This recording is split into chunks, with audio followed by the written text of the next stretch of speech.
দেশের দ্রব্যমূল্যের ঊর্ধ্বগতি, কোনো ক্রমে দ্রব্যমূল্যের ঊর্ধ্বগতি কমছে না। এখনো ওয়ার্ল্ড ব্যাংকের হিসাবে আমরা বিপজ্জনক পর্যায়ে আছি, খাদ্য অভাব হতে পারে যে কোনো সময়। সেই অবস্থায় আমাদের 9% উপরে এখন আমাদের ঘুরতেছে।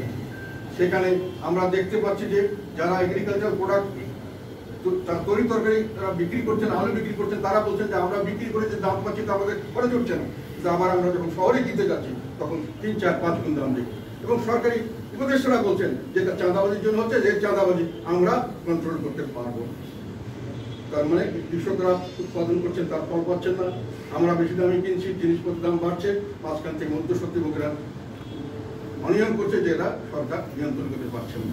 তো এই ঊর্ধ্বগতি, একদিকে আমার আয় নেই, একদিকে ব্যয় বেশি, আমার অর্ধভুক্ত অভুক্ত মানুষের সংখ্যা প্রতিদিন বাড়ছে। আমরা মনে করি দেশ আজকে দুর্ভিক্ষের দ্বার প্রান্তে দাঁড়িয়ে আছে, অনেক জায়গায় দুর্ভিক্ষের অবস্থা আসছে বলে আমরা মনে করি। এবং এরপরে যে জিনিসটা আমি মনে করি, যেটা আজকাল অনেকেই বলছেন এবং এটা আমি মনে করি সবাই উপলব্ধির মধ্যে আসছে, দেশ কি একটি গৃহযুদ্ধের দিকে যাচ্ছে? 2024-এর 1 জুলাই কোটা সংস্কারের জন্য ছাত্রদের যে আন্দোলন,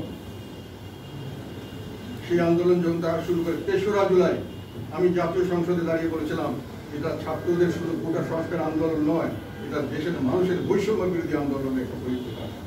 এবং সেইখানে আমি বলেছিলাম যে বাংলাদেশের মানুষের একটা বৈশিষ্ট্য হলো তারা বৈষম্য বিরোধী আন্দোলনে কোনো সময় পিছু পাবে না, যে কোনো ত্যাগ স্বীকার করে, যতক্ষণ না তারা এই আন্দোলনে জয়লাভ করে। এবং আমি সরকারকে হুঁশিয়ার করে বলেছিলাম এই বিষয়টি কি খুব ছোটভাবে দেখবেন না, এটা বড় ধরনের সমস্যা। আপনারা সংসদে এগুলো বলার রেকর্ড আছে, সমস্ত নিউজ পেপারে এগুলো আসছে, ভিডিও আসছে, সবখানে আছে। তো তারপরে বৈষম্য বিরোধী আন্দোলন তারা এটা শুনলো না, যাই হোক, সেখানে সেই আন্দোলনে কিন্তু 99%, আমি আবার বলছি 99% দেশের মানুষ সেই আন্দোলনে অংশগ্রহণ করেছিল, প্রত্যক্ষ বা পরোক্ষভাবে। শুধু আওয়ামী লীগের যারা খুব খুব একেবারে আওয়ামী লীগের সঙ্গে ওতপ্রোতভাবে জড়িত তাদের কর্মী বাহিনী ছাড়া বেশিরভাগ আওয়ামী লীগের অনেক লোককে আমি দেখেছি, তারা ওই সরকারের পরিবর্তন তারাও আশা করছিল যে একটা ভালো নির্বাচন হোক, ভালো সরকার। এখানে অনেকের মধ্যে হাইব্রিড নেতারা এসে গেছে, অনেক ব্যবসায়ীরা দলটাকে নষ্ট করেছে, আমরা এই সরকারের পরিবর্তন